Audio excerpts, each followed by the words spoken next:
এই আসন্ন রমাদান এটা এমন এক বরকতের মাস যে মাসে আমরা নিজেদের নাফসের উপর নিয়ন্ত্রণ প্রতিষ্ঠা করি। সারা বছর নাফস আমাদেরকে নিয়ন্ত্রণ করে, আর রমাদানে আমরা নাফসকে নিয়ন্ত্রণ করি। কথা বুঝতেছেন?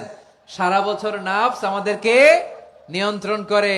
এই যে এখন আমার খেতে মনে চাইলে যে খেজুর রাখা, আমি খেজুর খেতে পারবো, নাটস আছে, বাদাম খাইতে পারি। খাইতে মন চাইলে পানি, আমার রুহুটা চায়, আমার নাফসটা খেতে চায়, আমি খেতে পারি, পান করতে পারি। বিবাহিতরা দিনের বেলায় স্ত্রীর সাথে মেলামেশা করতে চাইলে করতে পারে, কিন্তু রমাদানে দিনের বেলায় খেতে মনে চায় কিন্তু আমরা খাই। আমার প্রবৃত্তি খেতে চায় কিন্তু প্রবৃত্তির কথা আমরা শুনি। তৃষ্ণায় গলা ফেটে যায়, গলার ছাতি ফেটে যায়, কিন্তু এক ঢোক পানি কি আমরা গিলি?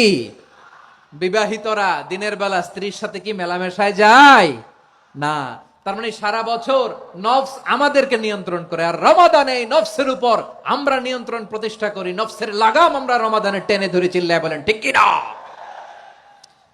এজন্য আমার প্রিয় ভাইয়েরা, নফসের উপর নিয়ন্ত্রণ নিতে চাইলে রমাদানের রোজার কোনো বিকল্প নাই। এটা এমন মাস যে মাসের ফজিলতেরও কোনো শেষ নাই।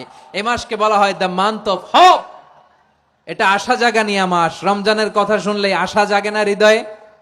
হ্যাঁ, ইদা জাআ রমাদান ফুতিহাত আবওয়াবুস সামা ওয়া গুল্লিকাত আবওয়াবু জাহান্নাম ওয়া সুফিদাতিশ শায়াতিন। রমাদান আসলে আকাশের দরজাগুলো খুলে দেয়া হয়, মানে জান্নাতের। জাহান্নামের দরজাগুলোকে লক করে দেয়া হয়, শয়তানকে চেইন আপ করা হয়। ইবাদত করলে শুধু করতেই মনে চায়। চিল্লায় বলেন না সুবহানাল্লাহ।